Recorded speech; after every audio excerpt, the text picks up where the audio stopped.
been universal condemnation. Within 12 hours of the Four Corners program going to air, Malcolm Turnbull had announced a royal commission and the Northern Territory Corrective Services Minister was sacked. Political editor Chris Uhlmann begins our coverage, and a warning, this story includes those distressing videos from inside the Don Dale Centre. Brutalised, stripped, isolated for weeks, gassed, assaulted, threatened with dogs. This was how the Northern Territory was treating children in the Don Dale Detention Centre just 2 years ago, locking some in isolation cells without running water. No, don't put him in my mouth, I can't breathe. The minister claimed to be surprised by the footage Four Corners obtained. I saw it for the first time Thursday last week. But it was recorded in the detention centres he oversaw and had been documented by the Territory's then Children's Commissioner. Which is why I've worked so hard to improve it, and it has been improved. The claims of improvement don't sit with the evidence of a government that legalised this restraining chair this year. The images defy words.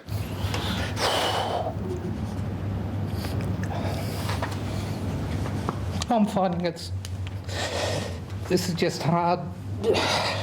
And they have prompted a Prime Minister to act. We will establish, in cooperation with the Northern Territory Government, a Royal Commission to inquire into those events, to inquire into the system of youth detention, the management of youth detention centres in the Northern Territory. He has the complete support of the opposition. It is absolutely vital that we get to the bottom of what was happening in this detention facility. The national spotlight has seared the scandal-plagued Giles government and prompted it to remove one title from a minister who has many. I've this morning assumed the role and responsibility of Corrections Minister for the Northern Territory. Stung into action, the Chief Minister has referred the footage to police, has promised a new youth detention centre and will appoint an Inspector General for Corrections.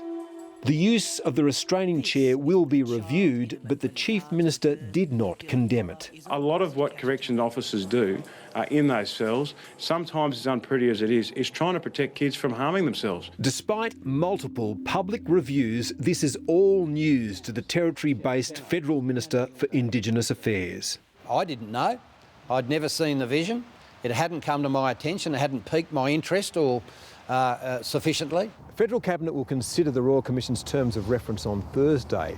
Surely they must be broad enough to examine what is at best the willful blindness or breathtaking incompetence of the Territory government. That Royal Commission may well throw up evidence about the extent to which the government was aware of these events or not. The Territory's people get the chance to pass judgment on the Giles government in an election next month. Chris Uhlmann, ABC News, Canberra. For many Australians, it's the first time they've heard allegations of mistreatment in Darwin's Don Dale Detention Centre. But it's nothing new.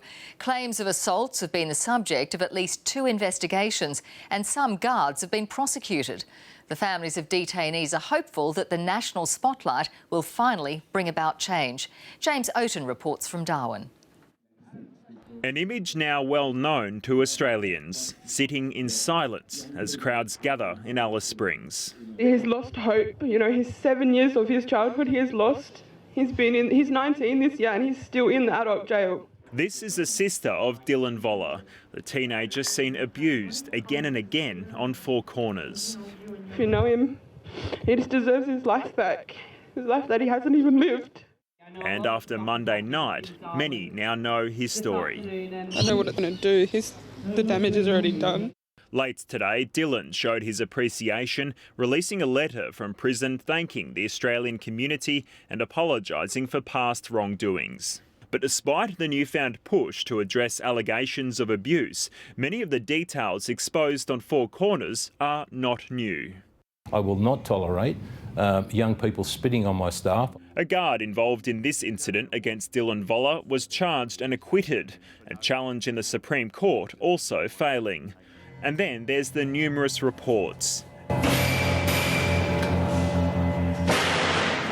This now infamous incident was originally labelled a riot. I think they were trying to create as much damage as they possibly could. When kids arm themselves with broken glass, when kids arm themselves with metal bars, then reasonable force has to be brought to bear upon them to subdue them. But an independent report released last year stated otherwise, using the now publicly available video footage to give a detailed account of what happened. That only one teenager was outside his cell, and the staff's response was, "You're going to gas the lot of them? I don't mind how much chemical you use."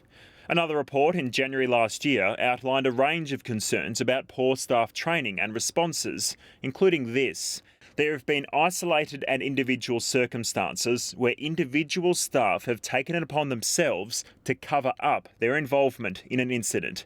But despite this, I can tell you that this vision was new to me. I have never seen that vision that was on television last night. But I think there's been a culture of cover-up. I think there's been a culture of cover-up going on for many a long years. The footage that we saw last night, going back to 2010, and I predict this has gone on for a very long time. I would know for sure that the Attorney General, Minister for Correction, would have known this material actually had possession, was given this material around the end October, November 2014. None of this is new at all. There's been 2 investigations, and those investigations have the full transcript of that video footage that everyone saw last night. So when you have the Chief Minister and the Attorney General say that they're shocked, they can't be shocked. They had access to this report and that footage years ago.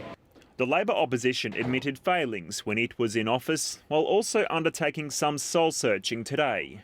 I'm willing to carry blame if we didn't advocate hard enough during this term. A specialist police task force has been set up to investigate past grievances. A number of staff members who may have been implicated but no evidence to sustain charges, either criminal or internal, remain with us.